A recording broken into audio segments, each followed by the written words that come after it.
자, 이어서 오늘의 작전 시작합니다. 오늘의 작전은 어제 뉴스에서 많이 나왔던 삼성생명 일탈 회계를 한번 분석해 보도록 할 텐데, 말도 어렵죠. 저 뉴스 계속 들어보시면은 저게 뭐 하실 텐데, 핵심은 일탈 회계를 끝낸다는 거고, 금감원이 더 이상 봐주지 않는다는 거고, 그렇게 될 때 문제는 일탈 회계를 할 수밖에 없었던 그 쟁점, 삼성생명이 보유하고 있는 삼성전자 지분의 일부를 어떻게 해야 되나, 이걸 팔 수도 있다라는 데까지 이야기를 가봐야 될 것 같습니다. 자, 이찬진 금감원장은 처음에 이제 금감원장이 됐을 때부터 삼성생명 일탈회계 안 봐준다 했는데, 어제 최종 이제 종지부를 찍었습니다. 중단하겠다, 끝나겠다라고 결정을 내렸고, 대신 이제 소급 적용은 하지는 않고 아마도 내년 1월부터, 그러니까 내년 재무제표부터 이제 삼성생명은 일탈회계를 끝난 새로운 이제 일탈회계를 뺀 재무제표를 반영하겠다라고 해서 이제 가닥을 잡았습니다. 정리가 확실히 됐습니다. 이제 그러면서 해도 돼요 하니까 금감원에서는 뭐 별 특이 사항이 없고 뭐 원래 법대로 한다는 건데 뭐가 문제냐, 이렇게 이야기를 했습니다만, 저는 좀 생각이 다르거든요.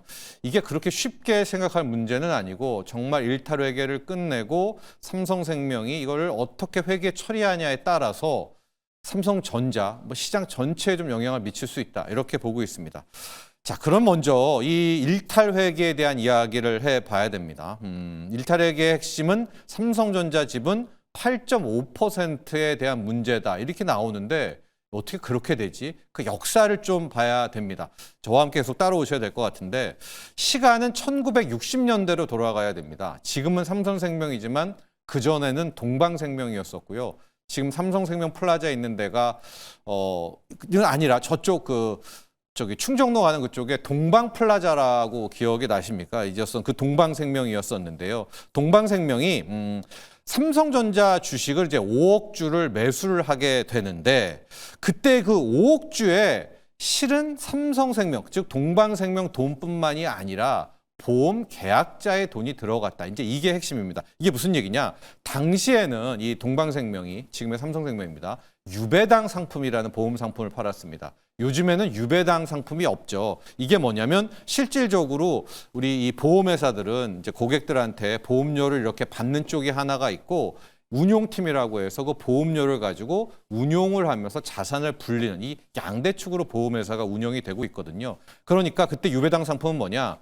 이제 나는 이 상품 보험료들 왔을 거 아닙니까? 이걸 돌려가지고 그 운영이 잘 됐을 때는 계약자에게 배당을 해주겠다라는 것을 약관에 담은 상품입니다. 자, 그런데 이제 당시에 삼성전자를 이제 5천억을 들여서 5억 주를 이제 샀었는데, 그 돈에는 동방생명의 돈도 들어가 있지만 그 유배당 상품, 계약자들의 돈도 일부 포함이 섞여서 이제 5억 주를 사들인 겁니다. 그리고 시간은 흘러 그때 사들였던 삼성전자의 5억 주의 가치는 어마어마하게 커졌고, 2010년 비상장으로 영원할 줄 알았던 삼성생명이 이제 상장을 하게 됩니다. 자, 그러니까 2010년, 2009년 때 어떤 일이 벌어지느냐? 유배당 보험 상품을 들었던 이 계약자들은 알고 있잖아요. 자기들에게 배당은 떨어지겠다. 그런데 그때 내 돈도 일부 들어가서 산 삼성전자 주식이 지금 어마어마하게 가치가 커졌으니까 이걸 배당해달라라고 이제 줄 소송을 했었는데, 그때 대법원까지 가서 대법원 판결은 삼성생명 손을 들어줬습니다. 왜냐하면 실질적으로 이거는 삼성전자를 매각하거나 어떤 차익이 생기지 않았기 때문에 여기에서는 배당 의무가 없다라고 이야기를 했고, 이렇게 배당 의무 없음으로 마무리가 되면서 이제 그냥 그 유배당 상품들 갖고 있는 삼성생명의 삼성전자 지분은 그냥 삼성생명 건가 보다, 이럴 줄 알았는데요. 이 2010년 전후로 해서 IFRS 17이라는 전 세계 회계 표준이, 특히 보험사들, 금융사들의 회계 표준 기준이 바뀌어서 그 내용 중에 여러 개 중에 하나가 뭐냐면, 이제 과거에 외국도 유배당 이 보험 상품들을 팔았었거든요. 그때 나온 부분들은 계약자 몫이었고, 그때 유배당 상품을 통해 보험료를 받아서 산 자산들은 재무제표 처리를 할 때 부채로 잡아야 된다라고 이야기를 했습니다. 자, 그런데 이제 5억 주를 사들였는데 이게 애매하잖아요. 섞여 있고 돈도. 그래서 삼성생명이 그러면 이 5억 주라면은 이게 뭐 지금으로 따지면 50조 되는 건데, 이걸 다 부채로 처리를 하게 되면 보험회사 입장에서 말도 안 되죠. 재무 건전성이 해치게 되니까 당시에 이제 금감원한테 이걸 항의를 하게 되면서 이런 얘기를 한 겁니다. 이거 그냥 계약자 지분 조정이라는 항목으로 일탈회계를 좀 허용해 달라. 즉 자본도 아니고 부채도 아니고 그냥 하나의 계정 항목으로 두겠다라고 이제 요청을 했고, 계약자 지분 조정 이거를 당시에 이복현 금감원장은 좋다, 그렇게 해라라고 해서 이제 삼성생명 일탈회계를 허용을 한 겁니다.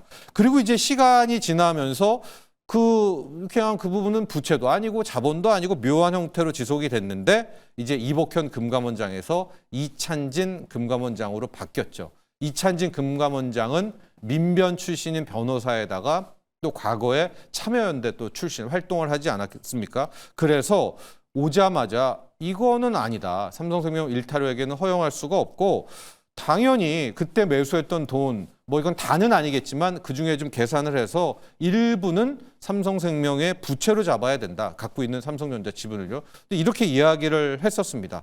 자, 그래서 뭐 그때는 맞았지만 이복현 때는 이찬진은 틀리다라고 했기 때문에 이제 일탈회계는 원복이 돼야 되는 건데, 실질적으로 이제 이렇게 원복되는 이유 중에 기술적인 또 이유도 있었어요. 왜냐하면 대법원에서 배당 안 해도 된다라고 했던 이유는 영원히 삼성전자 지분을 팔지 않는다는 그런 조건이 있었는데, 최근에 삼성전자가 몇 년 전에 자사주를 소각하게 되면서 이게 금산분류 원칙에 따라서 삼성생명의 이 지분율이 10%가 넘어가게 된 거예요, 삼성전자가. 그래서 울며 겨자 먹기로 삼성전자 주식을 내다 팔았었거든요. 그래서 이제 유배당 그 소송했던 분들은 이거 봐라, 삼성전자 주식 안 판다고 하더니 그때 일부 팔았지 않느냐라고 해서 이제 강력하게 반발을 하고 있는 겁니다. 지금부터가 문제인데요.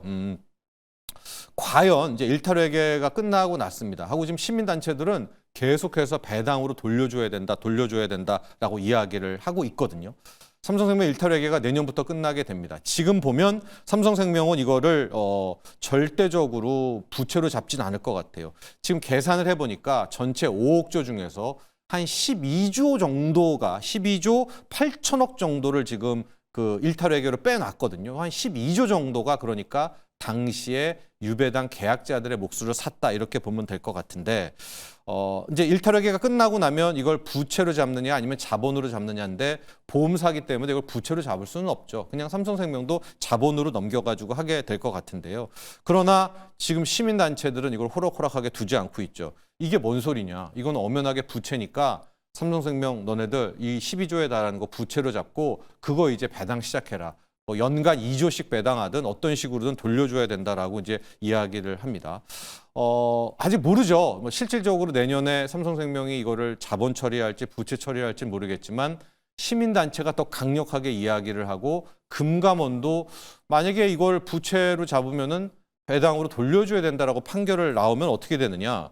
이걸 딴 돈으로요, 삼성생명이 번 돈으로 지불해주면 안 됩니다. 왜냐하면 엄밀히 말하면 이건 삼성전자에 대한 몫이기 때문에 삼성전자를 팔아서 이거 배당해줘야 되는 거거든요. 그러면은 이게 상당 부분의 삼성전자 물량이 시장에 나올 수밖에 없고, 지금 이 일탈회계만 문제죠. 또 하나 보험업법 개정안이 있습니다. 이 얘기까지 하면 너무 길어지니까 이건 이제 시가평가로 바꿔야 된다라는 건데, 그러니까 이 법대로 보험업법 개정안이 되면 20조를 팔아야 돼요. 삼성생명이 갖고 있는 삼성전자. 그러면은 일탈회계도 끝나, 보험업법 개정이 되면 또 돼. 삼성전자 물량을 법대로 하게 되면 상당 부분이 시장에 나와야 되면 당연히 삼성전자 주가는 안 그래도 지금 휘청대고 있는데 이 물량 때문에 더 폭락할 수밖에 없고요. 게다가 삼성전자를 뺏기게 되면 삼성전자 그룹 전체의 지배력이 또 흔들릴 밖에 없지 않겠습니까? 그래서 이번에 삼성생명 일탈회계에서 보는 것은, 말이 약간 삼성생명 일탈회계가 중단되면 삼성생명에 불리할 것 같지만 오히려 삼성생명은 꽃놀이패입니다. 왜냐하면 불확실성 제거도 있죠. 이걸 자본으로 처리하면 탄탄한 자본력을 갖게 되는 거죠. 만약에 부채로 해서 배당해야 된다라고 하면 뭐 삼성전자 주식 팔면 되는 거죠. 그래서 삼성생명 쪽에는 나쁠 게 없지만, 실질적으로 일탈회계 중단에 따라서 나아가서 보험업법 개정안이면은 삼성전자에 대한 문제는 상당히 커질 수가 있다. 그래서 지금 뭐 금감원은 그냥 뭐 법대로 하자, 일탈회계 그냥 중단하자라고 이야기고 아무 문제 없다고 하지만, 저는 이게 차후에 삼성전자 주가에 어떤 암초가 될 수 있다라는 생각도 갖고 있어서 뭐 저는 늘 말씀드리지만 지금 삼성전자가 빨리 결단을 내려야 된다. 삼성 파운드리 떼어내서 인적 분할해서 저는 나스닥을 상장을 가야 지금 된다라는 쪽의 주장을 늘 하고 있거든요.